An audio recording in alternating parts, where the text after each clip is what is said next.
To install the universal bag and its bag tightener properly, remove the dust container from the central vacuum unit. Use a bag and a bag tightener paper for every replacement.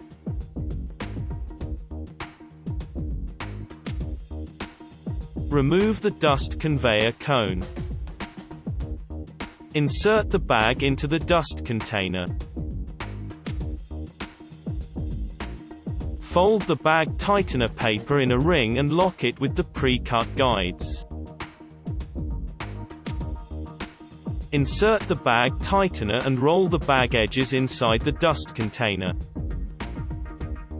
Reassemble the dust conveyor cone and remount the dust container on the central vacuum unit.